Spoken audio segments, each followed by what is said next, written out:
Hello दोस्तों, जय हिंद। स्वागत है फिर से आप सभी का एक बार आपके अपने यूट्यूब चैनल सरकारी एग्ज़ाम विद एमएस में। जैसा कि आप लोग देख पा रहे होंगे कि हम लोग बातचीत कर रहे हैं most important previous year questions के बारे में, यानी कि जो आपका आने वाला एग्ज़ाम एसएससी एमटीएस है उसमें जितने भी most important previous year question है वो हम लोग इस सीरीज़ में सॉल्व करने वाले हैं। ठीक, और ये है हमारा पार्ट नंबर 3। ठीक है, यहाँ पर आपको स्टैटिक जीके का कंप्लीट रिविजन देखने को मिलेगा। चलिए हम लोग बिना समय बर्बाद करे हुए क्वेश्चन को सॉल्व करते हैं।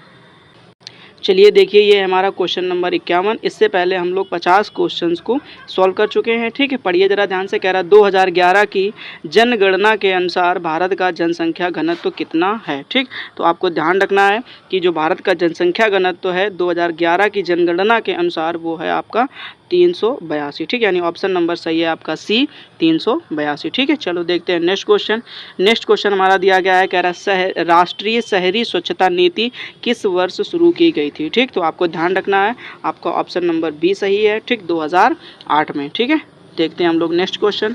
नेक्स्ट क्वेश्चन दिया गया है, कह रहा है सांची का स्तूप किस नोट पर बना होता है। ठीक, यानी आपको ध्यान रखना है कि आपने देखे होंगे कि जो नई करेंसी आई हुई है, ठीक, उसमें से किसी ना किसी के चित्र आपको देखने को मिलेंगे। ठीक, तो आपसे पूछा गया है कि सांची का स्तूप किस नोट पर बना होता है, तो आपको ध्यान रखना है ऑप्शन नंबर बी, यानी कि 200 के नोट पर। ठीक, यानी 200 के नोट पर आपको सांची का स्तूप देखने को मिलेगा। ठीक है, चलिए हम लोग पढ़ते हैं नेक्स्ट क्वेश्चन।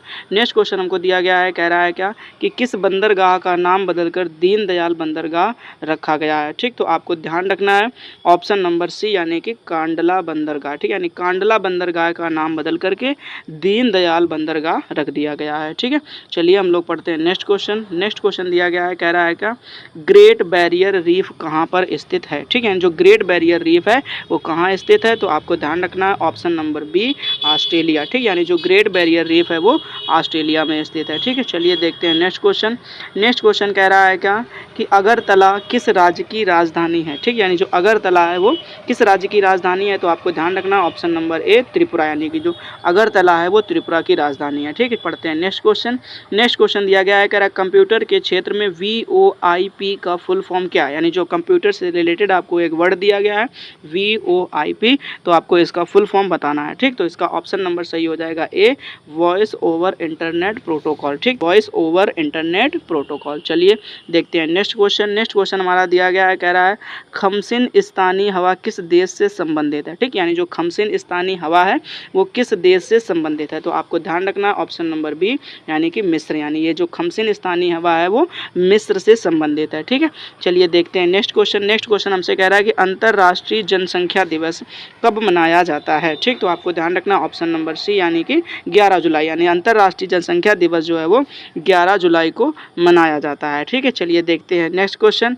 नेक्स्ट क्वेश्चन हमसे कह रहा है कि तंबाकू की खेती किस राज्य में सबसे अधिक की जाती है, तो आपको ध्यान रखना है option number D, Andhra Pradesh. यानी अगर आपसे कोई पूछता है कि तंबाकू की खेती किस राज्य में सबसे ज़्यादा होती है, तो आपको ध्यान रखना है आंध्र प्रदेश में। ठीक है, चलिए देखते हैं नेक्स्ट क्वेश्चन। नेक्स्ट क्वेश्चन हमसे कह रहा है क्या द्वितीय पंचवर्षीय योजना की समय सीमा बताइए जरा। द्वितीय पंचवर्षीय की योजना की जो समय सीमा है वो क्या है, तो आपको ध्यान रखना है ऑप्शन नंबर बी, 1956 से लेकर के 1961 के बीच में। ठीक, अगर आपसे कोई ये पूछता है कि द्वितीय पंचवर्षीय की योजना क्या है, तो 1956 से लेकर के 1961 तक है। ठीक है, आज देखते हैं नेक्स्ट क्वेश्चन।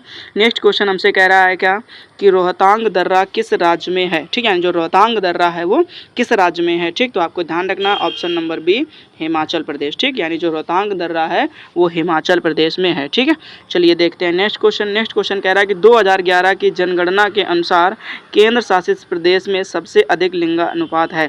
मतलब ऐसा कौन सा केंद्र शासित प्रदेश है जिसमें सबसे अधिक लिंगानुपात है, तो आपको ध्यान रखना ऑप्शन नंबर सी, यानी कि पुडुचेरी। ठीक है, चलिए देखते हैं नेक्स्ट क्वेश्चन। नेक्स्ट क्वेश्चन हमसे कह रहा है कि अरब सागर का कौन सा द्वीपीय देश भारत का पड़ोसी देश है। यानी अरब सागर में जो देश पड़ते हैं, ठीक, उनमें से आपसे पूछा गया है कौन सा जो द्वीपीय देश है जो भारत का पड़ोसी देश है। ठीक है, तो आपसे ध्यान रखना है ऑप्शन नंबर बी, यानी कि मालदीव। यानी जो मालदीव है अरब सागर में वो भारत का पड़ोसी देश है। ठीक, आगे देखते हैं हम लोग नेक्स्ट क्वेश्चन। नेक्स्ट क्वेश्चन हमसे कह रहा है क्या कि राज्य पुनर्गठन अधिनियम कब पारित किया गया। ठीक है, राज्य पुनर्गठन अधिनियम कब पारित किया गया? तो आपको ध्यान रखना है ऑप्शन नंबर ए 1956, यानी जो राज्य पुनर्गठन अधिनियम है वो 1956 में पारित किया गया। ठीक है, देखिए नेक्स्ट क्वेश्चन हमसे कह रहा है क्या कि भारत के पहले कानून मंत्री कौन थे? ठीक, तो आपको ध्यान रखना option number A doctor BR Ambedkar, यानी जो भीमराव अम्बेडकर हैं वो भारत के पहले कानून मंत्री थे। ठीक है, चलिए देखते हैं नेक्स्ट क्वेश्चन।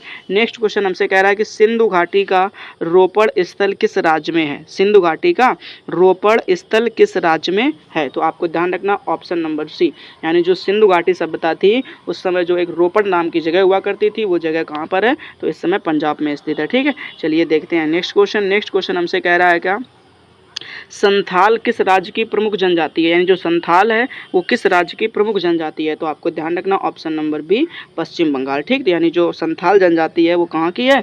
पश्चिम बंगाल से है। ठीक, उसके बाद में देखिए जरा नेक्स्ट क्वेश्चन हमसे कह रहा है क्या bend your back, bend your back वाक का प्रयोग किस खेल में किया जाता है? तो आपको ध्यान रखना ऑप्शन नंबर डी, यानी कि क्रिकेट। चलिए देखते हैं नेक्स्ट क्वेश्चन। नेक्स्ट क्वेश्चन हमसे कह रहा है क्या हरियाणा के किस जिले में परमाणु संयंत्र स्थित है? हरियाणा के किस जिले में परमाणु संयंत्र स्थित है? तो आपको बताना ऑप्शन नंबर बी, यानी फतेहाबाद, यानी फतेहाबाद में जो है वो परमाणु संयंत्र स्थित है। ठीक, चलिए देखते हैं नेक्स्ट क्वेश्चन। नेक्स्ट क्वेश्चन हमसे कह रहा है क्या अंतरिक्ष में जाने वाले प्रथम भारतीय कौन थे? तो आपको ध्यान रखना ऑप्शन नंबर ए, यानी कि राकेश शर्मा। यानी आपसे पूछा जाए कि भारतीय ऐसे कौन से पहले भारतीय थे जो सबसे पहले अंतरिक्ष में गए थे, तो आपको ध्यान रखना है राकेश शर्मा। ठीक है, चलिए पढ़ते हैं नेक्स्ट क्वेश्चन। नेक्स्ट क्वेश्चन हमसे कह रहा है कि भारत का सबसे बड़ा दुग्ध उत्पादक राज्य कौन है? देखिए जरा क्वेश्चन में टाइपिंग मिस्टेक है थोड़ा सा, आपको ध्यान रखना है दुग्ध उत्पादक राज्य कौन सा है? ठीक, इस दुग्ध की जगह पे आपको क्या लिखना है? दुग्ध उत्पादक राज्य ध्यान देना है। ठीक, आपसे ये पूछा गया है कि भारत का सबसे बड़ा दुग्ध उत्पादक राज्य कौन सा है? ठीक, तो आपको ध्यान रखना option number B Uttar Pradesh. ठीक, यानी जो उत्तर प्रदेश है वो भारत का सबसे बड़ा दुग्ध उत्पादक राज्य है। ठीक, चलिए हम लोग देखते हैं नेक्स्ट क्वेश्चन। नेक्स्ट क्वेश्चन हमसे कह रहा है क्या राष्ट्रीय झंडा अपनाने वाला पहला देश कौन सा है? यानी जो राष्ट्रीय झंडा है अपनाने वाला पहला देश कौन सा है? तो आपको ध्यान रखना ऑप्शन नंबर ए डेनमार्क। ठीक, यानी डेनमार्क ने सबसे पहले राष्ट्रीय झंडा को अपनाया था। ठीक है, चलिए देखते हैं नेक्स्ट क्वेश्चन। नेक्स्ट क्वेश्चन हमसे कह रहा है कि भारत में पहला सीमेंट प्लांट किस वर्ष स्थापित किया गया? यानी भारत में जो पहली बार सीमेंट प्लांट लगाया गया था वो किस वर्ष लगाया गया था, ये आपसे पूछा गया है। ठीक, तो आपको ध्यान रखना है ऑप्शन नंबर सी, यानी 1904 में। ठीक है, देखते हैं नेक्स्ट क्वेश्चन। नेक्स्ट क्वेश्चन हमसे कह रहा है भारत में लागू की गई अंतिम पंचवर्षीय योजना कौन सी है? तो आपको ध्यान रखना है ऑप्शन नंबर सी, यानी जो अंतिम पंचवर्षीय योजना है वो कौन सी है? 12वीं पंचवर्षीय योजना। ठीक है, आई होप ये सभी क्वेश्चन आप सबको बहुत अच्छी तरीके से समझ में आ गए होंगे। ठीक, और उम्मीद करता हूँ कि आप सब लोग ये पूरे के पूरे क्वेश्चन अच्छे से तैयार कर लेंगे। ठीक, ये हमारा आज का लास्ट क्वेश्चन। मिलेंगे फिर ऐसे ही किसी नेक्स्ट वीडियो में, तब तक के लिए जय हिंद, अपना ख्याल रखना और अच्छे से पढ़ाई करते रहना। ठीक है।